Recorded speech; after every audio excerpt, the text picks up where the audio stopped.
جس وقت صحابی رسول صلی اللہ علیہ وآلہ وسلم حضرت زید بن دسنہ رضی اللہ تعالی عنہ کو قتل کیا جانے لگا تو آپ کو قتل ہوتا ہوا دیکھنے کے لیے کثیر تعداد میں کفار قریش جمع ہو گئے، جن میں ابو سفیان بھی تھے جو اس وقت تک ایمان نہیں لائے تھے۔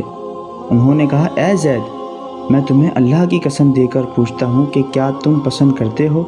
کہ اس وقت تمہاری جگہ محمد صلی اللہ علیہ وسلم اس طرح قتل کیے جاتے اور تم اپنے گھر والوں کے ساتھ ہوتے؟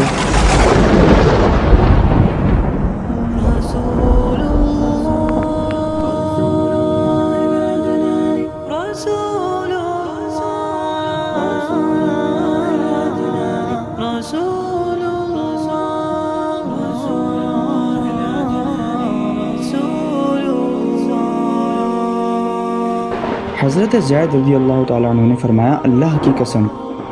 میں تو یہ بھی پسند نہیں کرتا کہ حضور نبی اکرم صلی اللہ علیہ وآلہ وسلم اس وقت جہاں بھی رونق افروز ہوں وہاں آپ صلی اللہ علیہ وآلہ وسلم کے پیر مبارک میں کانٹا بھی چبھے اور میں اپنے گھر والوں کے پاس رہوں۔ یہ سن کر ابو سفیان نے کہا کہ میں نے کسی کو نہیں دیکھا کہ وہ کسی سے اتنی محبت کرتا ہو جس قدر کہ محمد صلی اللہ علیہ وآلہ وسلم کے صحابہ رضی اللہ تعالی عنہ ان کو محبوب رکھتے ہیں۔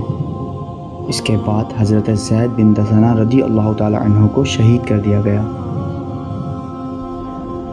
اللہ تعالی ہمیں بھی صحابہ کرام رضی اللہ تعالی عنہم کے صدقے اپنے پیارے محبوب صلی اللہ تعالی علیہ وسلم کا سچا عشق عطا فرمائے۔